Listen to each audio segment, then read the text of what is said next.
Mr. Update mbalamusiza nnyo njagala bawa ku zake updates Mr. Update njagala bawa ku update ya honorable zake na mbeera kijalimu so bingi nnyo njagala bategeeza mu nteekateeka eno gye tulimu nga ndi ku mulyango gwange wano Mr. Update wenkolanga security guard mukulabanga tukola screening mu buli muntu yenna ayingira. Mr. Update ndi ku mulyango gwange wentudde wano ku ddwaliro lya Lubaga Hospital wenkuuma obulungi ennyo okulabanga tukola security ku mulwadde waffe Honorable Zake Francis Butebi wendinga security officer ku mulyango wano okulabanga tukuuma Honorable Zake Francis Butebi mujjukira bulungi nnyo nti olunaku olwajjo wabadde wa matabanya ngamba abagambye mbu ba CID bavudde kibuli abadde bagala okuwamba Honorable Zake Francis Butebi babenga basobola okumufulumya eddwaliro. So okuva jjo ne tunyweza ebyokwerinda era kati abasawo bali happy nnyo mungeri emu oba mungeri endala nti Honorable Zake kati basobola okubeera nga bamuwa obujjanjabi. Honorable Zake basobola okuba kati nga bamuwa obujjanjabi oluvannyuma lw'okubeera nti security oba ebyokwerinda twasobodde okubeera nga tubinyweza mu ngeri emu oba mu ngeri endala okwawukanako ate n'olunaku olwajjo ndoza mwalabye ekintu ekyabaddewo olunaku olwajjo basajja bazze bali babiri bagenda kumufulumya Mr. Update n'ennyungula wejje era nebaza nnyo ttiimu yaffe yaba Edi Mutwe baani abo abasobodde okubeera nga batukwatisaako mu ngeri emu oba endala ne tuba nga twasobodde okubeera nga tutereeza enteekateeka yonna ey'okulaba muganda waffe Honorable Zake asobola okubeera nga afuna obujjanjabi mu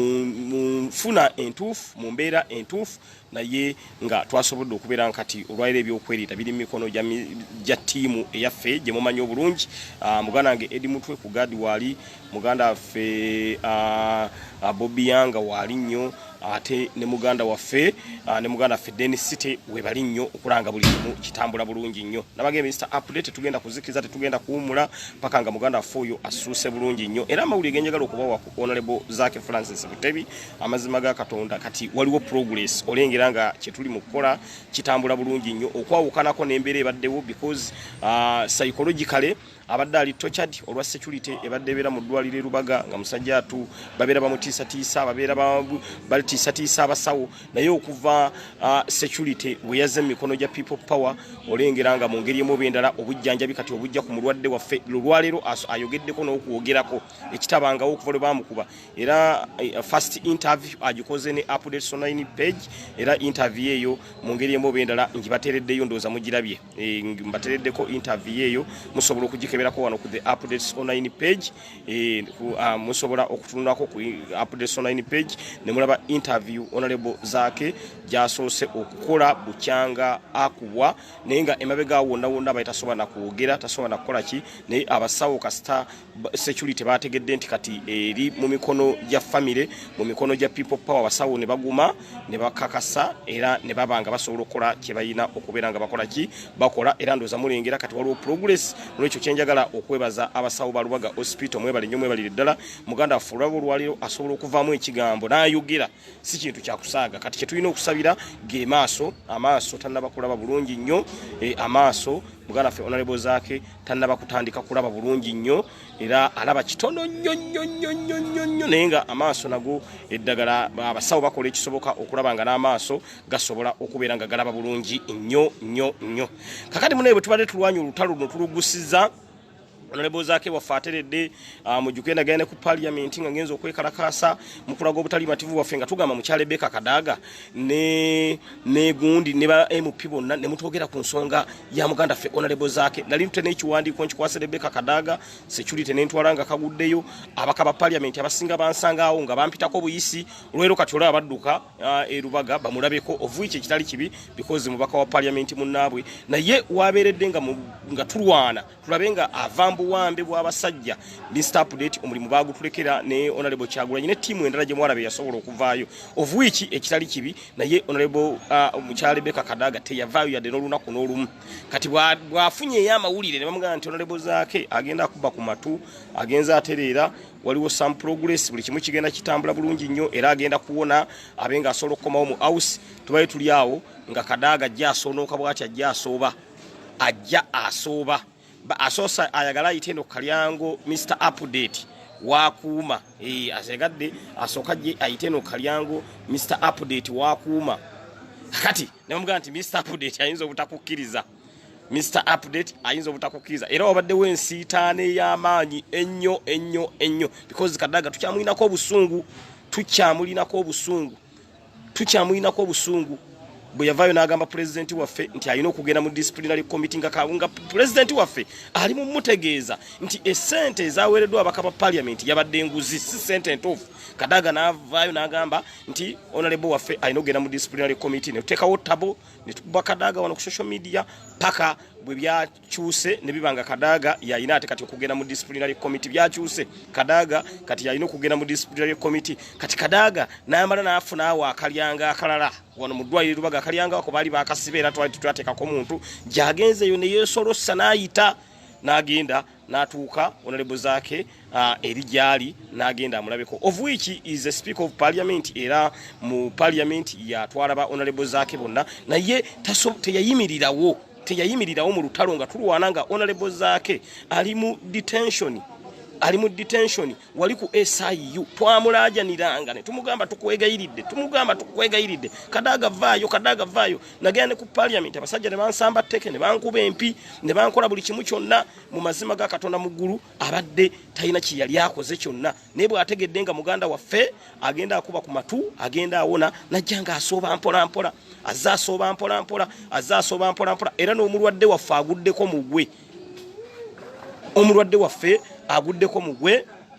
ne yeesolossa n'ayingira n'abanga asobodde ogenda ewali honorable Zaake Francis Butebi era ayingiddeyo naye omulyango ogwange Mr Update wendinga security officer gotaguyiseeko omulyango ogwange Mr Update wendinga security officer gotaguyiseeko anoonyeza omulyango omulala era gyayise n'abanga asobodde okubeera nga ajja mu ddwaliro tetumuyinaako nkubiro tumuyinaako tabbu naye tuyina tabbu ku bikolwa bye tosobola kuvayo yadde olunaku lumu n'ogamba ogenda kuyita president waffe mu disciplinary committee tosobola oyite president waffe mu disciplinary committee ekyo twakigaana tugana toyinza kuyita president waffe mu disciplinary committee ekyokubiri kye twagala okumutegeeza tayimiriddeewo tabaddeewo mu mbeera eno nga tulwana olutalo olw'okulaba nga honorable Zaake asobola okubeera nga afuna eddwaliro asobola okuva mu mikono gy'abasajja adde bamuwamba mujjukire muganda waffe honorable Zaake abadde yawambibwa nga abasajja bamukwata ne bamuteeka mu detention okumala weeks namba ne tulwana nga ffenna ekitulwanya tugamba nti muganda waffe bamutuwe oba muganda waffe bamute bw'aba alina emisango bamutwale mu kkooti emisango tugiwulirize naye era emisango egyo mu ngeri emu oba mu ngeri endala misango nga tegiriyo owekitiibwa omulamuzi n'alagira poliisi y'eggwanga Uganda eririzinge honorable Zaake unconditionally ne balirizinga honorable Zaake unconditionally nga tetufunye ku kigambo kya speaker wa parliament ensonga eno teyaleetebwako yadde ku fulo ya parliament nenga mujjukire mu Kyalebeka Kadaga amaanyi agayina banange sharing live video eno ebintu bino byakweberera mu bintu bino byakubeera nga abantu bategeeza nti teyayimirirawo mu mbeera yonna nga tulwana okulabanga muganda honorable Zaake ava mu mikono gy'abasajja abatemu abatuka okubeera nga bamukuba ne bamutuusa mu mbeera eyo gye mulabira ddala etali nnungi musajja ne bamutulugunya musajja ne bamusalasala musajja ne bamusunaasuna bamukola buli kintu kyonna issue yali alina n'okugenda ku fulo ya parliament ne bagikubaganyako n'ebirowoozo naye tetukirabyeko wabula bw'ategedde nti muganda waffe tumujjanjabye atandise okukuba ku matu ndooza Kadaga abeera wano ku the updates online page alabye ka video nga honorable Zaake akozeyo ne ka speech akatonotono akatugumya nti budde bonna nkomawo tuddemu tupambane buto tubadde tuli awo nga ajja asotya asooba ajja mbu azze kulaba ku mulwadde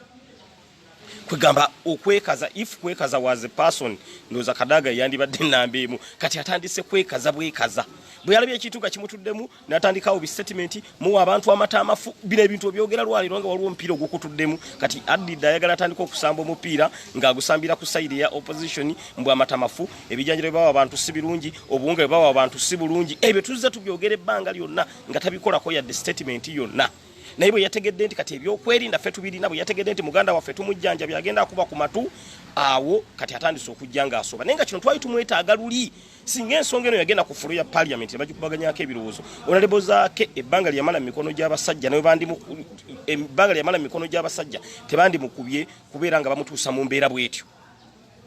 singa parliament ne mukyala Rebecca Kadaga yatuyambako mu lutalo luno naye batusuulirira onalebo Kyagulanyi bambi musajja atunga afiibaana yekka ne yegatwako ne ba council Medadi Segona n'ababaka abatonotono be mwalaba abafaayo nga nange Mr Update bwe neewaayo nengenda ku parliament gwe weewunye ombaka gyatuula onalebo zaake nze namala okgendayo ndyoke mbazuukuse mbagambe nti bannange ekiriwo mu kimanyi onalebo zaake yakubwa era mu kukubwa bwe twogerera ali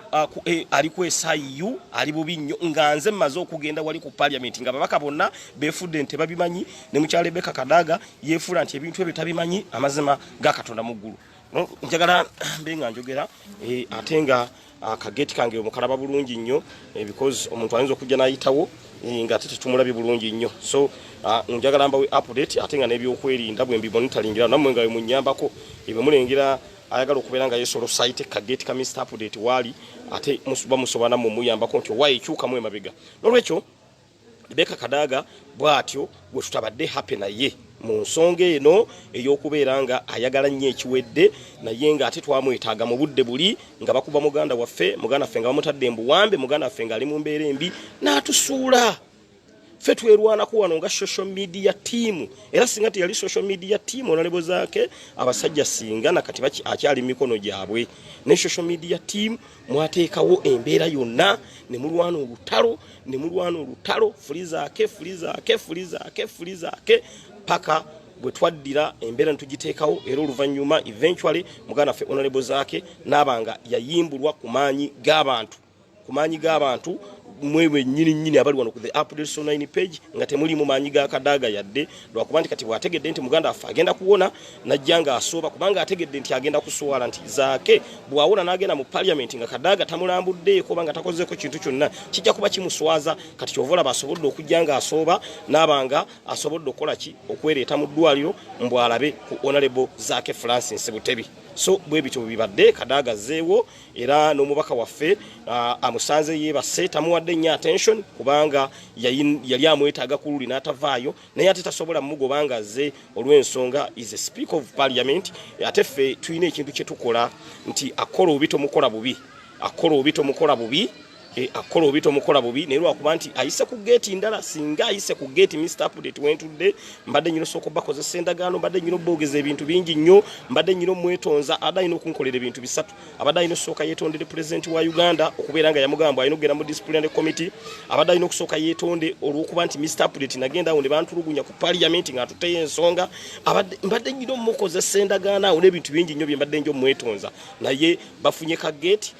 tubadde tumanyi nti kokaasibwa tewali muntu ayitawo waayise n'abanga asobodde okutuuka ku honorable Zaake naye abakuyita ku wano wa Mr Update wano wendi wano abakubanga wazze n'ayagala ayite abadde agenda mbadde nja mu balayivu wano ntandika omwetonza wano ku layivu nga mwenna mulaba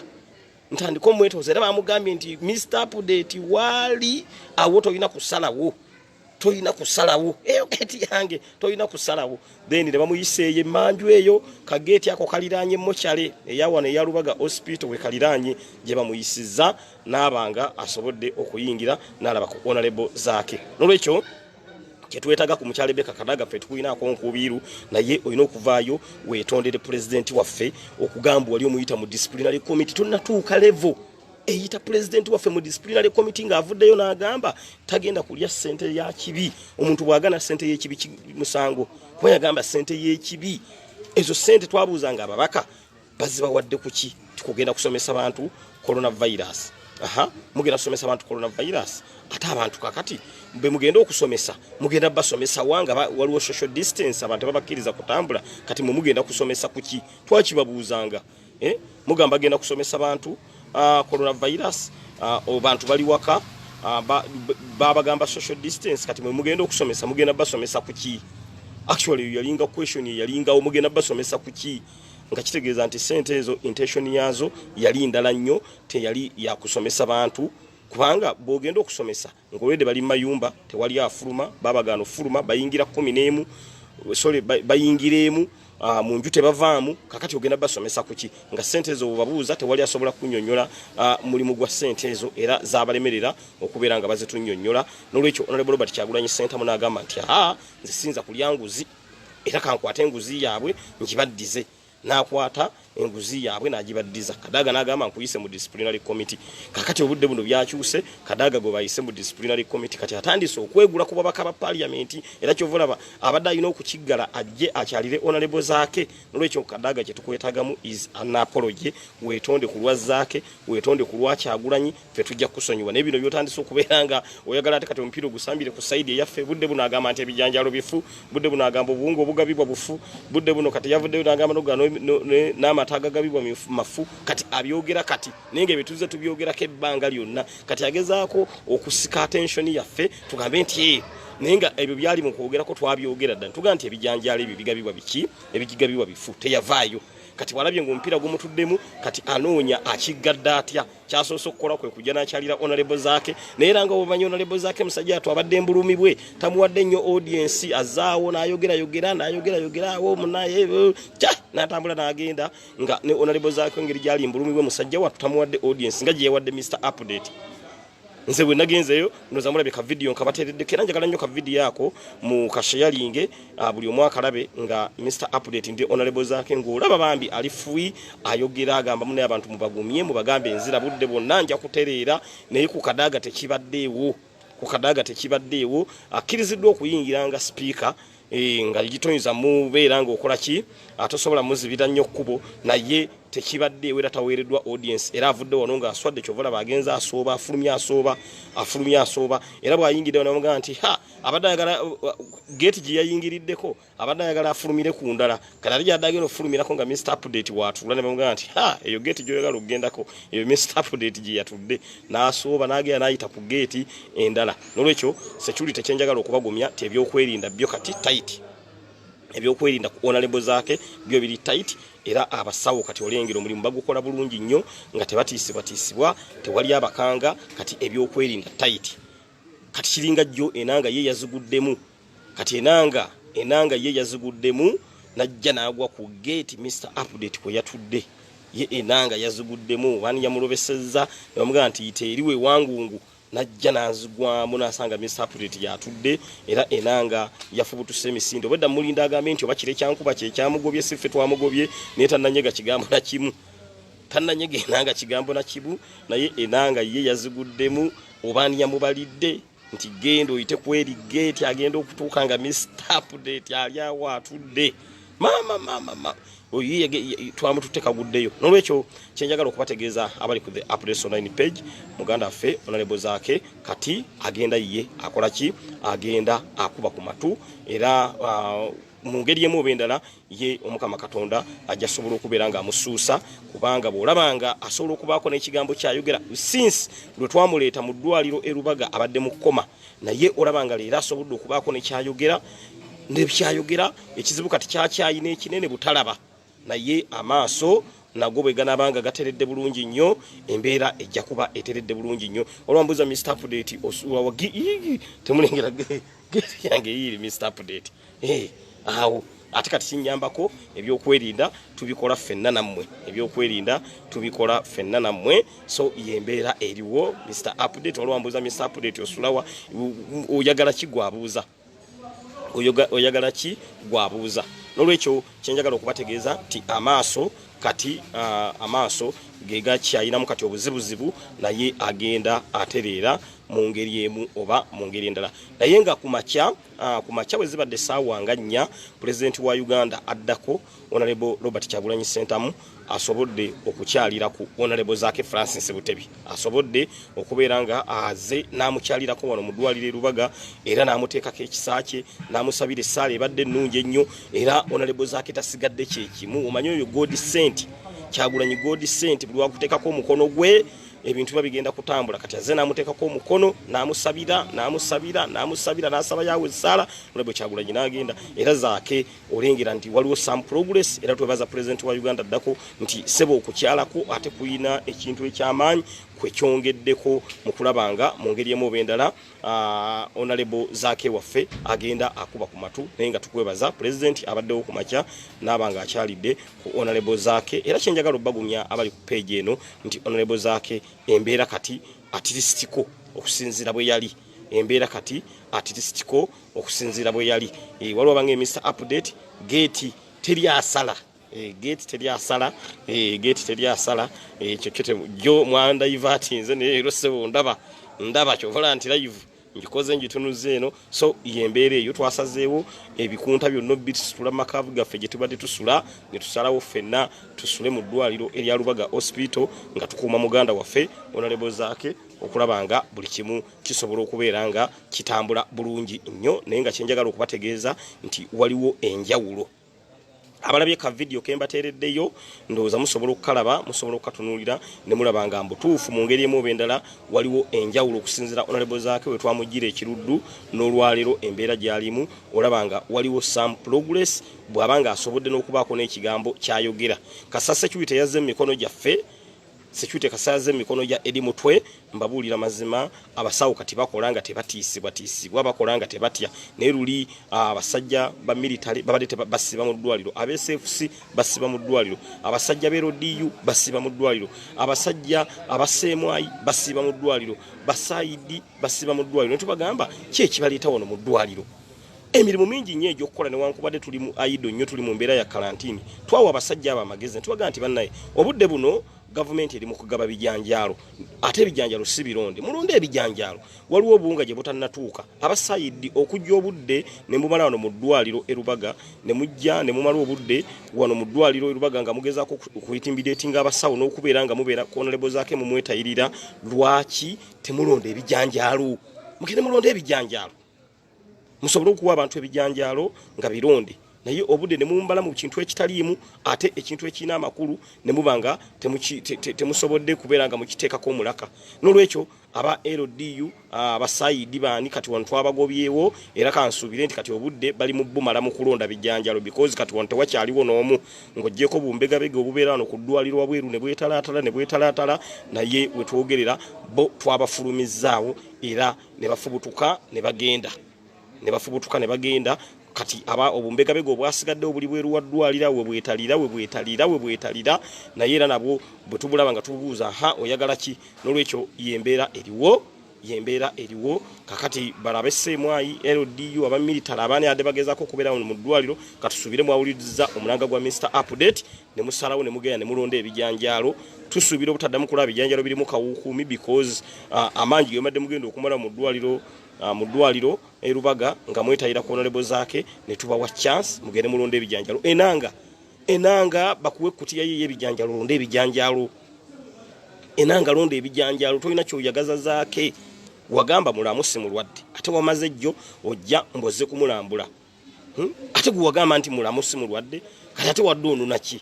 gwe nyini weekubye omupiira kyovala nti bw'obanga oyogera ekigambo jjukiranga nti ebigambo ebyo bisobola okukalira ku matama yagamba ti omusajja si mulwadde ate amaze ajja mulambula mu ddwaliro kati ate atali mulwadde mu ddwaliro wadde ononayoki olwekyo enanga genda olonde ebijanjaalo bw'obanga tukyalina kyoyogerera bw'obanga poliisi ekumenya bw'oba olemeddwa tewali byoyogerera genda olonde ebijanjaalo bakwate kutiyanga 3 bazikuwe enanga olonde ebijanjaalo Zaake mu mwesonyiwe Zaake tujja mwejjanjabira kati mulengera atandise okubeera nga suuka kati muwulira bubi n'olwekyo Zaake mu mwesonyiwe mumuleke mumuveeko tetwetaaga kulambula kwammwe muleke abasawo bakole omulimu gwabwe nga bwe balina ogukola muleme kuyintimidatinga abasawo n'olwekyo enanga tukwegayiridde genda olonde ebijanjaalo bw'oba tosobola kulonda bijanjaalo bakuwa obuwunga ogenda ogaba obuwunga e Masaka Embaale obuwunga ebyo tebunnatuuka amaanyi ogamala ku Honorable Zaake naye ng'ate emirimu mingi nnyo egy'okukola kuba poliisi mwe mukyalinawo ku mirimu abantu mu nolwero kati bw'otunula mutuli ayido ffenna naye kati poliisi mwe mukyalinawo ku mirimu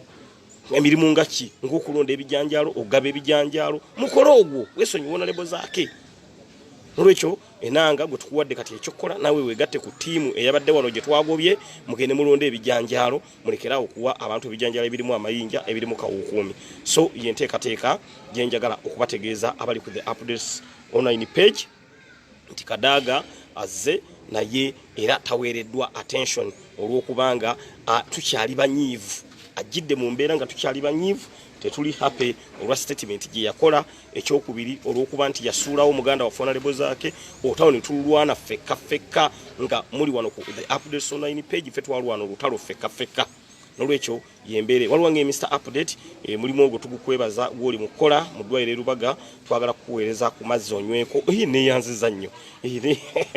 neyanziza nnyo teri kuzikiza teri kuwummuza namba kanji kuteerewo enamba kanji kuteerewo muganda wange Sebulime ngambye Mr Update twagala okuweereza ku mazzi bengo osobola ofuna ku mazzi kubanga mulimu gw'okola gw'amaanyi nnyo twagala mimiro okukala bambi webale nnyo webalire ddala webale nnyo webalire ddala teri kuzikiza noza mulaba okuva lwe nayingidde eddwaliro waliwo embeera eyakyuseemu mu ngeri emu oba mu ngeri endala kanzire wano amabbali wano kanzire ddala wano ku gate Mr Update kanzire ddala ka gate wano munansonyiwa mbadde nyina okuddira nina ne gate bulungi nnyo mbe nga mbaweereza ate nga ne gate security eri tight bulungi nnyo so abayingira mbe nga mulaba bulungi nnyo nolwekyo yembeera eyo eriwo singa tetwakoze kino mbabulira mazima abasajja badde baagala kulemesa Honorable Zaake kubeera nga afuna obujjanjabi naye ke twasazeewo ne tugamba nti omulwadde waffe katwerwaneko okulaba nga tumukuuma n'okumuwa obujjanjabi asobola okubeera nga ajjanjabibwa olengera waliwo ekitambula mu ngeri emu oba endala era nebaza omuganda ffe Edi Mutwe asobola okumuweereza ka message akamuweereze Edi Mutwe webale nnyo webalire ddala Dennis City nawe nkwebaza webale nnyo webalire ddala omulala gwe nebaza muganda waffe Bobby Yanga nawe webale nnyo webalire ddala bwe tuli ku commanding team eyokulaba nga tukuuma security nga tugiwa Honorable Zaake okulaba nga tewali muntu yenna agezaako kubeera nga ataataaganya ebyokwerinda bya Honorable waffe era olaba Honorable naye bw'abadde ayogera agambye bambi mwebale bamuwadde amawulire bamugamba nti security kati gulugulu tekyalinga jjo bwe yabadde security gulugulu era olaba okuva jjo live gye twakoze tewali yazzeemu kusala kujja kututaataganya nenga omulimu gwe twakoze twagukoze wano nammwe ekyo mukimanye bannange omulimu twagukoze wano nammwe okuva bali abasajja bwe bazze ababadde bazze okugezaako okulanga babba Honorable Zaake mu ddwaliro nendeeta strategy wano ate embeebaza ne mugiwagira neekola naleese strategy wano nembaga nti bane kye tulina okukola wabeewo tiimu kati eya people power eyingira eddwaliro tukuume muganda waffe Honorable Zaake mwena ne mukiwagira wano n'abamu ne mukubira ku Edi Mutwe ne mumugamba nti munnaye Segirinya abadde ateesa bw'ati olaba otya Edi Mutwe ng'emumumanyi musajja waffe mediatire n'ayingira eddwaliro era okuva lwe yayingira eddwaliro tannafulumayo Edi Mutwe tannafulumayo Mr Update sidafuluma engoye tukyusiza wano nojjako ene saati n'oyambala endala Edi Mutwe akyusiza wano n'ayambala endala gundi Dennis City akyusiza wano n'ayambala endala Bobby Yanga akyusiza wano n'ayambala endala nolwekyo tugezaako okulaba nga buli kimu kitambula bulungi olwange Mr Update ndaga ku Bobby Yanga buli omu ali ku gate ye Bobby Yanga alina gate gyaliko Edi Mutwe alina gate gyaliko nange Mr Update nyina gate kyendiko tetuli wamu kyemuyina okubeera nga mukola ki mumanya tetuli wamu kyemuyina okubeera nga mumanya nolwekyo yembeera egenda maaso wano mu ddwaliro Rubaga security gulugulu naye nga mujjukire kino twakitandise ffenna era olengera kati kitambula ago ge bayita amaanyi g'abantu amazima ga Katonda mu ggulu singa tetwakikoze kino kye tuli mu kukola Honorable Zaake kati singa tunoonya munoonye nti oba bamututtewa naye twazze wano tusala amagezi nga ndirammwe ne tutetenkanya ku makya nga maze okufuna amawulire te muganda waffe bagala kumuwamba mu ddwaliro tujja ntusala amagezi nammwe amagezi nemuleeta ideas ne mugamba nti tiimu emu eyingire eddwaliro tiimu ekole ku bwa security ne tukisala wana amagezi ffenna era amagezi ago ne gakola era n'okutuusa olwaleero olengera kati muganda waffe atandisa n'okugenda ng'akuba ku matu naye gova ku muntu ng'obadde ojjanjabibwa abamilitale bali awo ab'SFC bali awo abasawo babatiisatiisa ebyo kati byaweddewo era abasawo bwe mbaddeyo beebaziza nnyo Mr. Update ne bagamba nti Mr. Update weebale watuwonyezza tabu y'aba security ababadde basiba wano mu ddwaliro nga balinga namugi omunyage kente nga beetala mu ddwaliro beetala bambuka bakkirira nga n'abasawo bababuzizaako embiibya ng'ate emirimu mingi nnyo egy'okukola naye nga gibalemye okukola naye nga bali mu ddwaliro babuzizaako abasawo ekyokukola gwejjukira omusawo okubeera ng'akolera under intimidation omusawo okubeera ng'akolera under intimidation tasobola kukola kyalina kukola ng'akolera under intimidation n'olwekyo n'abasawo bambi bagezezaako okubeera nga bakola ki nga beebaza page eno nammwe ne babeebaza mmwe bennyini era obaka mbutuusa abasawo b'erubaga babeerako kuno nga balaba baŋŋambye nti Mr. Update ensonga yonna yatambudde bulungi waliwo nga Mr. Update oli ku geeti yiyo geeti yange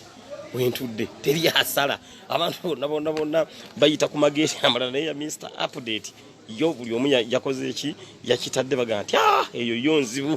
yo nzibu era bojja sooka ne tukebera bulungi nnyo ne tukubuuza oddawa biki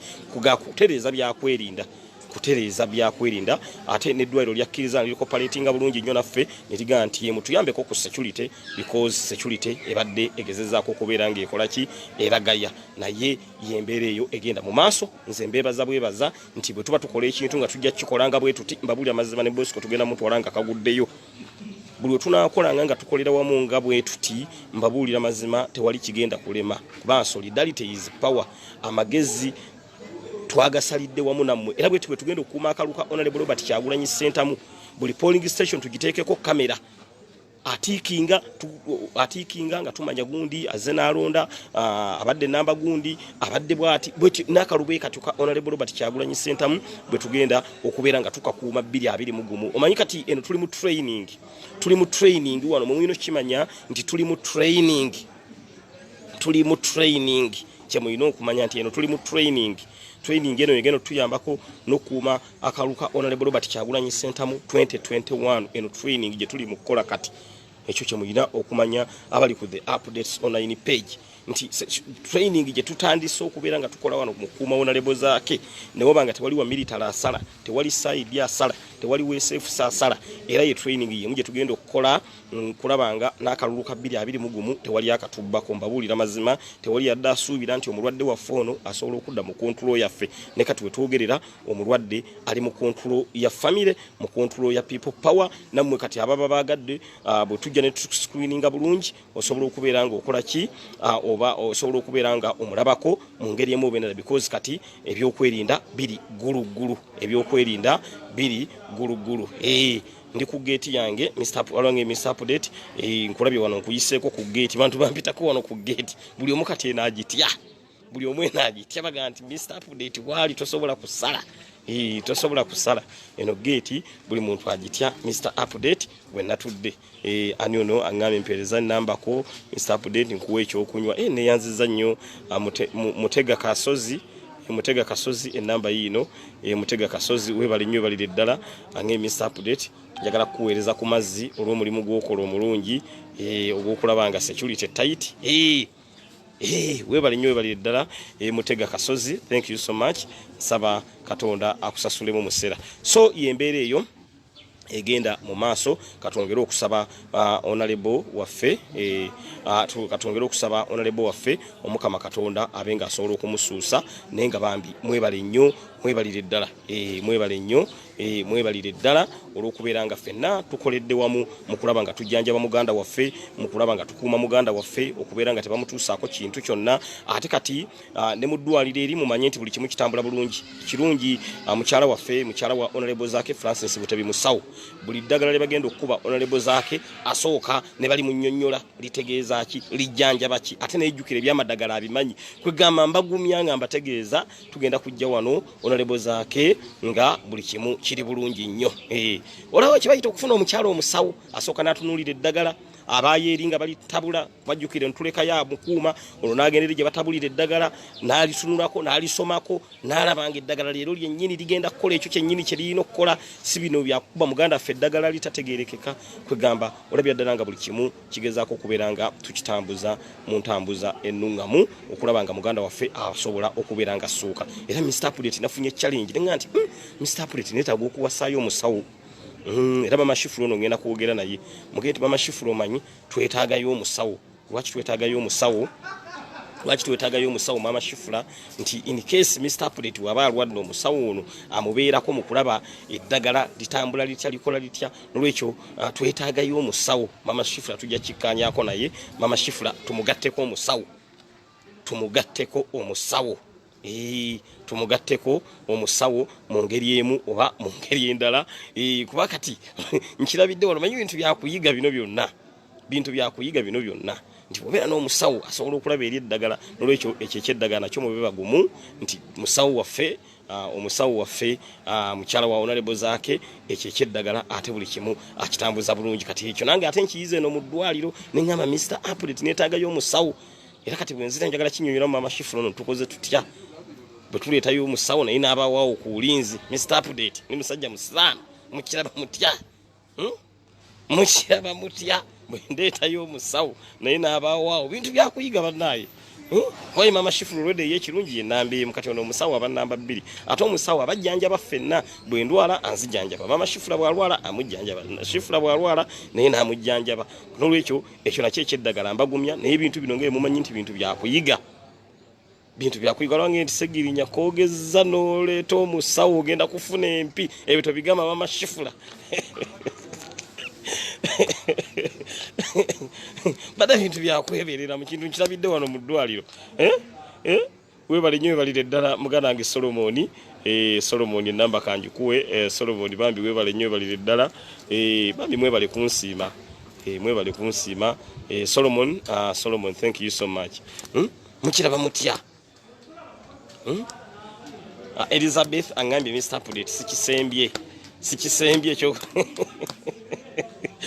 ati kintu nkiyigidde wano nti okuva muganda ffe Honorable Zaake lwalina omusawo kimuyambako eri batawula eddagala alaba buli kimba kimuwa alaba mukyala eddagala asooka n'alitunuulira nenga nti nange Mr. Update mu nkola eno oba mu ngeri emu oba endala twetaagayoko omusawo nga ye namba 2 wa Mr. Update walaba nga Mr. Update full figure musawo kati nga full figure ne banene mulimu ate kunyononera lunaku mwagala kututtira live mwagala kunzitira live full figure n'enkyakya zennyini zamulema okujjanjaba enkyakya zayina ku kigere full figure ayina enkyakya kati atajjanjabe omuntu oli alemeddwa okwejjanjaba enkyakya Kalungi bambi thank you so much Kalungi nge Mr. Update mpa ku namba yo bambi Kalungi thank you so much Kalungi webale nnyo webalire ddala Kalungi enamba yeeyo Kalungi enamba yeeyo full figure n'enkyakya zennyini zamulema okujjanjaba atajjanjaba omuntu namwe muleme ate kunyononera lunaku lwekyo kyembadde ngezaako okubagamba nti mu ngeri emu oba endala tugezaako okulabanga Honorable Zaake asobola okusuuka bannaye kati asobola okunywa kasoda kanywe asobola okunywa katonda kanywe asobola okunywa ku kananasi kanywe ng'okimanyi nti omulimu gwe tukola gutambula bulungi nnyo Honorable Zaake agenda akuba ku matu Honorable Zaake agenda akuba ku matu n'olwekyo kati mbagumya nga mbagamba nti mube bagumu okusinzira ku mbeera eriwo agenda akuba ku matu twongere okubeera nga tukola ki tumusabira abe nga asobola okusuuka kati ssaala ze zeetaagisa era kati kyabulako Honorable Zaake maaso kulaba bw'anaatandika okulaba awo embeera egenda kuba etambula bulungi onyowange Mr. Update weetaagayo ne looya engeri gye bakusibaasiba kati nga no bantwala enaggalama ng'omusawo looya ajja misinde kitegeeza bwe mmala okufuna omusawo Mr. Update nga mugase ku mama Shifura ate then nfuneyo ne looya kati abo abantu basatu babeewo nga mama Shifura waali ekirungi mama Shifura ekirungi yaba nnamba emu awo tuteekewo wali omusawo tugatteko ne looya awo Mr. Update nsiringe awo Mr Update mbenga nsobola okubeera nga nsiringa nebino nno tubyogera naye empize ngendo okufuna nga nzizeeyo nyina okwennyonnyolako mama Shifula nabadde nsaaga kuba kwali kuno alaba namulabye edda mulabye wano ng'agamba nedda tekikola nowe obwedda awandiika nowe kati mwe temumanyi obwedda mwe temumulaba wano naye obwedda awandiika nowe OMP Lubaga South ansanyusa okulaba mugana wange mu birujje musoyo y'omu ku be tubadde nabo mu kulaba nga tutaasobola mbwa honorable zaake okubeera nga ssuuka bambi mu birujje musoyo mu munneebalize nnyo nti abasajja nga baagadde okulemerako ekiruddu baagala okubeera nga baliteininga honorable zaake tebaagala mutuwa mu birujje musine yatuyigattako mu lutabaalo olwo olw'okulaba nga tulwana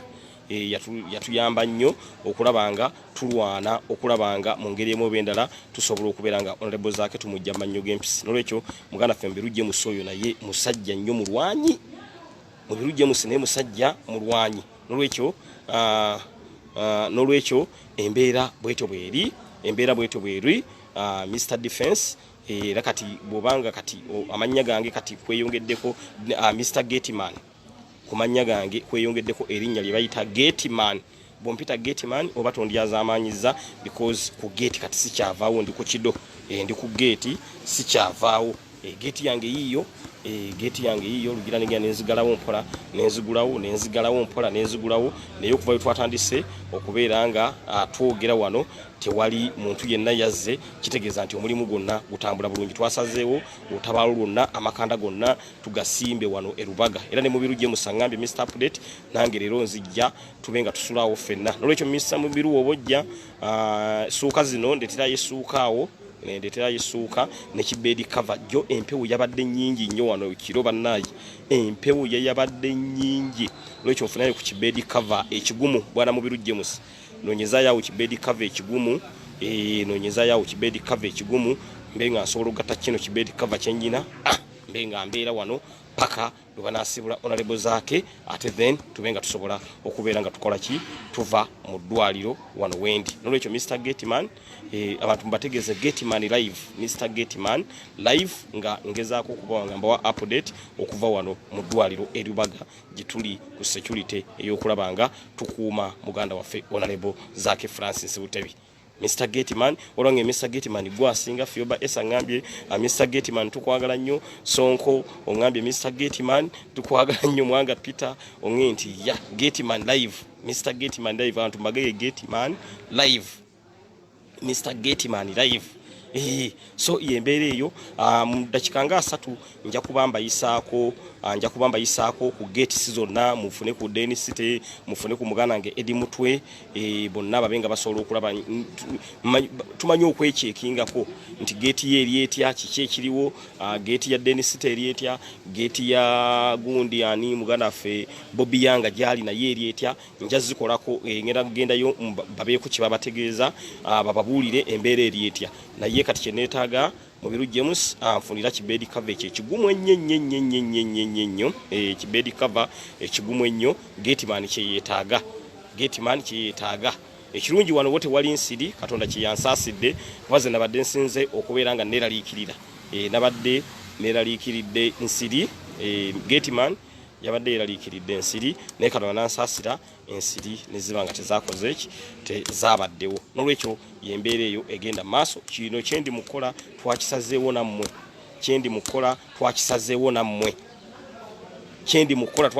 nammwe ne mugamba nti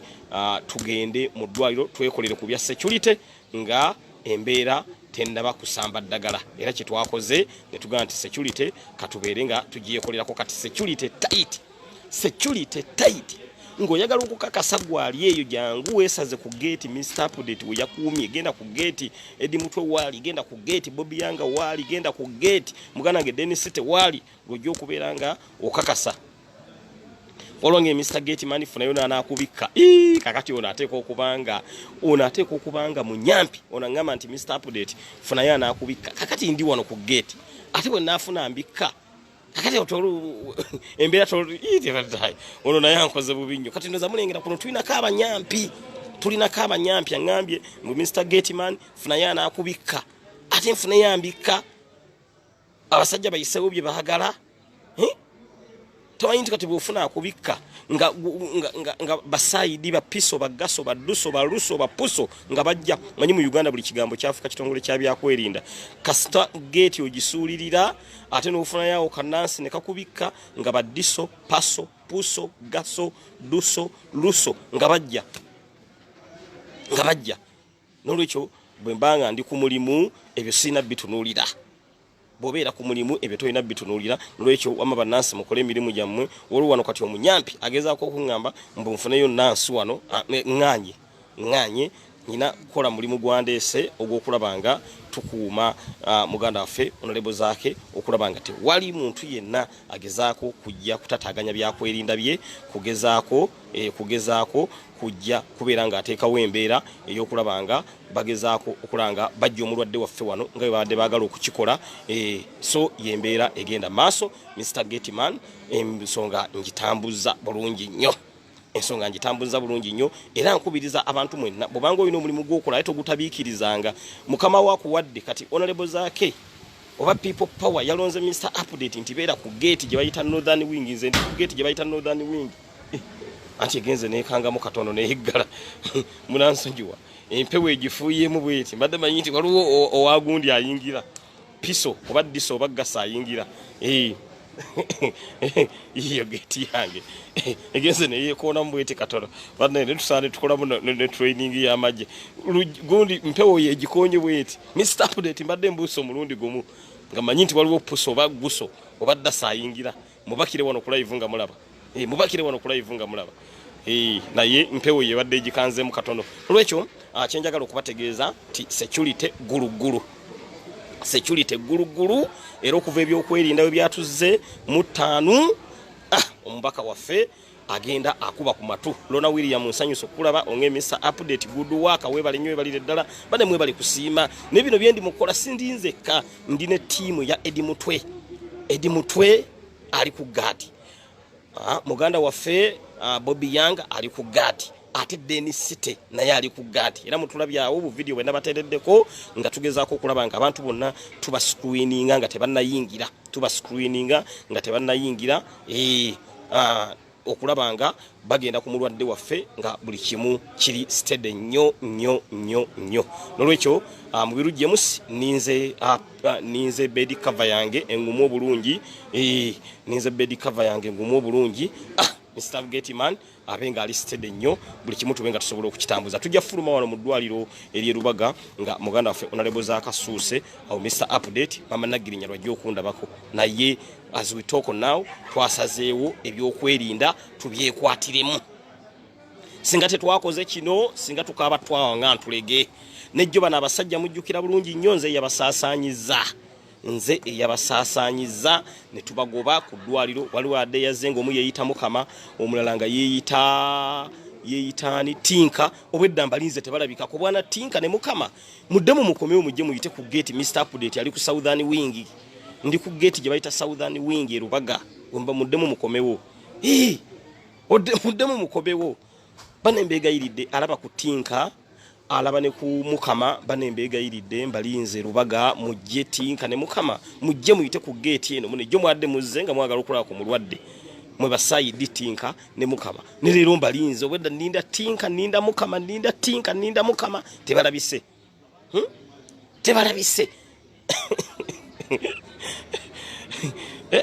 Tinka ne Mukama bane mubandabira mubagaye Mr. Update ali ku Southern Wing gate abalinze tebalabikako ne babadde bazze mbagala kutwala mulwadde naye singa nabaddewo ng'ebyokwenda byadde binkwasiddwa Mr. Update mwadde mujja kakasa n'olwekyo eno bagiyita team Mr. Gateman team no sleep lino ejje lyakyagulanyi bwe litagoba teridda lino jje lyakyagulanyi bwe litagoba teridda ekirungi omukisa gwennyina wano tewali nsiri tewali nsiri mu ngeri emu oba endala buli kimu kitambula bulungi nnyo waliwo ng'enti Mr. Update bagambe bakomewo obalage ekyagaana emba okumera amayembe ne bamala bansongera mu Tinka ne bagamba nti Mr. Update oye Tinka ne bamala bansongera Mukama abazze ejjo ne bagamba nti oye Mukama mama babaddizaayo mu kakutiya nafunye n'akakutiya wano nyina akakutiya wano nazze n'akakutiya bwe tulaba omusirikale asiwuuka empisa nga tumukwata Mr. Update nga muwumuza wali nga nkubira patulo nti mujje muno ne waliwo embwa wano erwadde kalusu nga bateeka ku patulo nga batwala ebwa bawo wano wajjawo yenna oba sayidi n'asiwuuka empisa nga tumugatuula awo nga tukubira patulo nga tubaga ntubeegayiridde mujje mutwale waliwo embwa erwadde kalusu yino mugitwale enkola eyaffe ya mirembe nkola eyaffe ya mirembe ffe batuyisa bubi neffe tetubayisa bubi ekyo President Honorable Robert Kyagulanyi Ssentamu kye yatulagira nolwekyo kyankoza bubi nnyo obutalaba ku Tinka n'obutalaba ku Mukama kati mbeegomba okubalabako naye ne bamala bajja amazima ga Katonda naye ndowooza engeri gye ndabawadde amagezi kati Tinka ndoza bamuwadde kutiya ye ebijanjaalo alonda bijanjaalo ne Mukama anti ndabawadde solution ne mbagamba ti okusinga okujja okwesiba wano mu ddwaliro mulonde ebijanjaalo ne kati bangambye ti Tinka tojja mulabako Mr. Update ali mu kulonda bijanjaalo Tinka ne Mukama bagenze kulonda bijanjaalo ekyo singa kye mwaba wa mu kusooka ne batajjanga batagalira ku mubaka waffe ate ekyo kyandibadde kirungi nnyo naye ffe ky'abantu baga mugende mulonde ebijanjaalo mubaga bagende mu ddwaliro Rubaga bataataaganye security mubajje Rubaga bataataaganye security nolwekyo bapiso bagaso badaluso paso mugende mulonde ebijanjaalo basayidi mugende mulonde ebijanjaalo military mugende mulonde ebijanjaalo SFC mugende mulonde ebijanjaalo wemba temulina byakola onalebo zaake mu mwesonyiwe ogwammwe gwali gwa kuba ogw'okujjanjaba mugutulekere olonge Mr. Update Tinka wuuyo ne mulabako oyo nolwekyo ogwammwe gwa kuba ogwaffe gwa kujjanjaba mwakuba muganda waffe ffe mwamukuba ffe katumwejjanjabire asuuke nisebo mwagala mukube ate mwefuule n'abasawo ekyo kye tutagenda kukkiriza wano ku the Updates online page nolwekyo yembeera egenda maaso olonge Mr. Update webale omulimu ogwo webale Katonda akusasule mu ssera bambi mwebale nnyo kunsiima webale nnyo kubeera nga munsiimi omulimu guno n'ekiro twakitandise ffenna temwebazanze twakitandise ffenna kino ekyokukola security ku ddwaliro twakitandise ffenna mwebale nnyo mwebalire ddala saabadde nzekka it was an idea gye naleese nenjireyizinga wano ku platform mwene ne mugamba nti Segirinya ID ekola era ne tutandika okubeera nga ekintu kyonna tugenda kubeera nga tukola ki tukitambuza bulungi olanga Mr. Update watugamba okuwummula ennaku 2 nanti kati bwe nagamba okuwummula ennaku 2 ye chance ate abatamanya ngamba gye badde baagala okukozesa bawambe muganda waffe mu ddwaliro ye chance gye babadde baagala okukozesa bawambe muganda waffe mu ddwaliro kasaba alabye nga tugenda kuwummula kati kyovula nakyusizaamu ne nga tiimu no sleep tewali kuwummula kasannawonyeemu n'ensalako kasannawonyeemu n'ensalako olwekyo Gateman life kuliko kufulu yange emu yiyo kufulu ndoza mugiraba kweri buli kimu kitambula bulungi nnyo wano mu ddwaliro Rubaga mube bagumu security eri tight buli kimu tugenda kitambuza buli kimu tugenda kukitambuza paka nga muganda waffe tumununudde febeti people power bwe tukola bwe bakwata munnaffe nga tumulwanira paka kufuluma komera munnaffe bwakuba nga tumujjanjaba paka lwawona Honorable Robert Kyagulanyi Ssentamu nkwebaza otusigamu omutima ogwo gw'obumu banne munnebaliza wano ku president munnebalize ku president Robert Kyagulanyi Ssentamu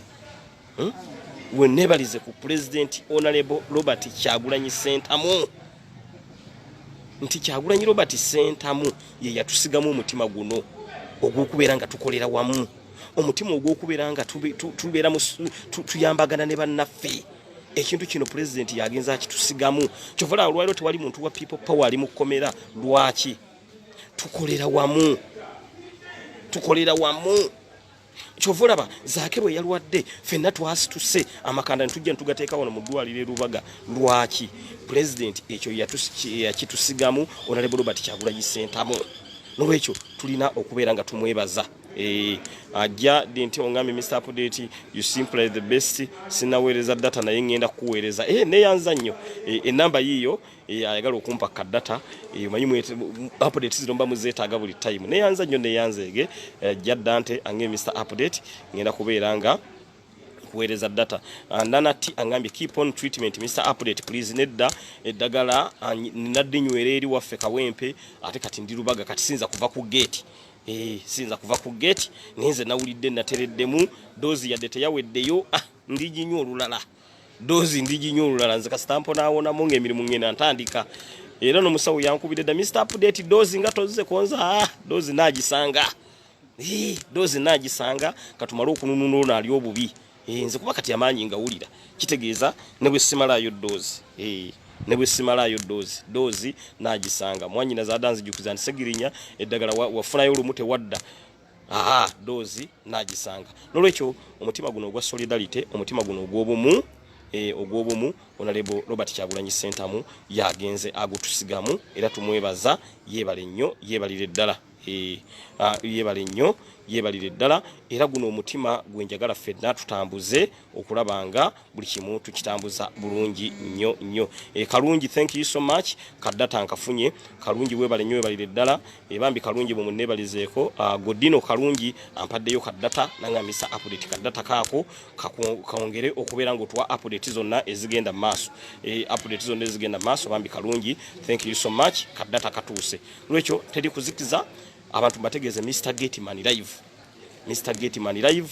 buli step yonna nebeetuukiddwako nja kubangi bategeeza era Honorable Robert Kyagulanyi Ssentamu tumwebaza okubeera nga yakyadde era naye alwana bwezizingirire okulabanga buli kimu kitambula bulungi nnyo Honorable zaake buli mbeera gyena batuuseeko nja kubangi bategeeza ewatali kuzikiza paka nga ateredde bamusiibudde ate bwe banaamusiibula awo Mr Update nange nzirekeeka mama Nagirinya ndabiko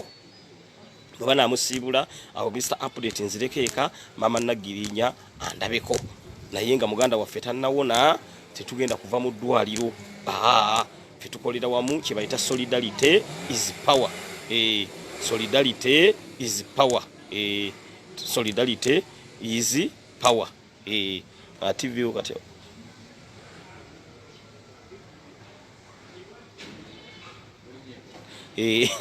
solidarity is power nolwekyo yembeera mutugenda okubeera nga tutambulira naye nga kye tulina okwebaza ye president waffe obutasuulawo baana n'abanga abeerawo mu mbeera yonna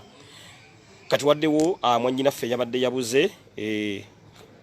thank you so much nsimba ngambye Mr Update njagala kuwa ku mazzi bambi webale nnyo nsimbe webale nnyo webalire ddala nsimbe webale nnyo webalire ddala my brother nsimbe webale nnyo webalire ddala president waffe Honorable Robert Kyagulanyi Ssentamu buli lunaku yeeyongera kuwanika bango twabagamba nti oyo God sent era twabagamba oyo taddwamu bw'aba aleese ekintu muyina mwe nakiwuliriza yajja n'abagamba nti banne emiliyoni zino 200 ze batuwadde nguzi tise bribe tugizeeyo abamu ne beekuluntaza naye kyagenza okuwunzika nga Honorable Robert Kyagulanyi Ssentamu ye wiina era Guinness Book of Records erina okuteeka Honorable Robert Kyagulanyi Ssentamu mu bitabo by'ensi yonna nga wiina ye wiina nolwekyo Honorable Robert Kyagulanyi Ssentamu webale nnyo webalire ffe gwotulengerera tewali yayise omutandise kati okungamba wuyo ayitawo tewali security tight mabega wonna ndaba ogeti atongamba mbu waliwo ayitawo tewali naye ono bamuyita mwesonyiwe Bobby angambye nti sekisegirinya geti nga tulengere ebyokwenda biragaya nedda nyina ensonga lwaki geti ngiriraanye olwange mama Nagirinya tanobe mama Nagirinya tajja kunoba mama Nagirinya nembeera gyendimu yagimanyira mama Nagirinya nze singa Katonda teyansasira nenzimba akayumba nga nkyapangisa singa landi yodi namwegayirira dda era nali nnoonya enju gyensulamu nga nsasula lunaku singa nali sifunye kayumba kange because enju mu wiiki nsulamu emirundi 2 ennaku enyanzi sula ku police enju njisulamu mirundi 2 kitegeeza nali singa nali sajja nga nkyapangisa nandibadde nnyonnyola Land Road nti enju nze mbe nga nsulamu lunaku nga nsasula lunaku kuba mu wiiki nsulamu emirundi 2 ennaku 5 mbeera ku police CPS Kawempe Wandegeya uwa kati mama Nagirinya bino byonna yakola ki yabimanyiira era ye bwalaba sikomyewo anonyeza ku police eriranye agenda wa Sinti ali wano nti ngagende wala nti ali wano nti ye yabimanyi kati gwawoza nti ajjagenda tayiza kugenda kubanga namugende kati gwe weteeke mu mbeera nti ndi mukomera ndi ruzira kati namugende gwe kyoba weteeka mu mbeera nti ndi ruzira omulamuzi yansalidde ngenda kuddanga ennaku z'omwezi 10 bwenti bwe namugambi kati yene nakiteeka mu mind nti ndiruzira nzire ennaku z'omwezi nga 10 lwe nkomawo mu kkooti abakyala tugezaako nnyo bateekamu embeera babenga tebeeraliikirira bwe tuba nga tetuliiwo oyo tuba tukwatiddwa. Nze mama Nagirinya ngenda mu training namugende nti kati gwe kitwale nti omulamuzi yaŋŋambye enziranga 10 mu kkooti era ne mama Nagirinya akimanyi nti kati omwami addanga 10 mu kkooti. Nze namugee gwe ye time gy'oba ofuna kati yalika amanyi nti omwami bamuzza mu kkooti nga 10 namugee nti kati gwe kyoba weeteeka mu mind era kati naye kyalina yabimanyira bino era yamanyi nti nga 10 omwami akomawo mu kkooti ne namugee nti kati kye kino ekirungi kyange gwe manya nti beyiro bw'oba weetaddemu ekyo nti nziranga 10 mu kkooti manya nti beyiro shuwa ddiiru kuba siri mu kkomera naye kati namugee nti gwe kyeteekemu ekyo nti nga 10 omwami bamuta leero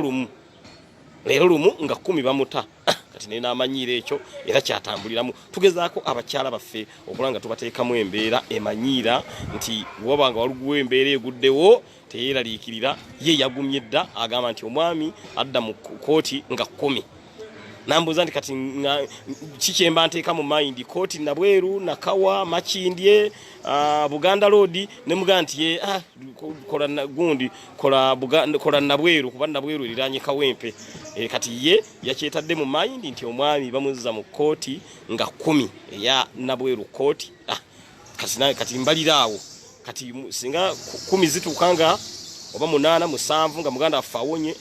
naye bwenti bwe namugambye era naye ekintu nakigula olwekyo mwabawoza nti ate mama Nagirinya atajja kuno batayina gyalaga kintu akimanyi bulungi nnyo kino yakiyingira akimanyi kyobala ne bwe ndabanga nnyongeddeko omusawo nyino munnyonnyola mugambe nti musawo tie ennaku ezimu nsulaka ezimu sisulawo naye bwe mbasikomyewo ononyeza ku poliisi ekuliranye so bw'obanga ofumbiddwa Mr. Update ekisooka olina okubanga oli mugumiikiriza nnyo kubanga omwami atakomawo bannange naye si mwangu omwami atakomawo naye si mwangu ng'enkyadda lulina atadda oba weetulisirizaako bomu gy'otalabanga taba mwangu ne kati ono yiya bimanyira myaka 11 basiba kati police bondi zaweze 418 zibadde 417 kweyongeddeko ene yennaku zino 2 gye nakafuna kati police bond ne ziwera 418 era nayo police bond yange yo nagikutte nayo nenteeka mu kasawo kange nayo nensooka mu kasawo kange walonge Mr. Gateman tulage ku gate yo yiyo gate yiyo nakabugolita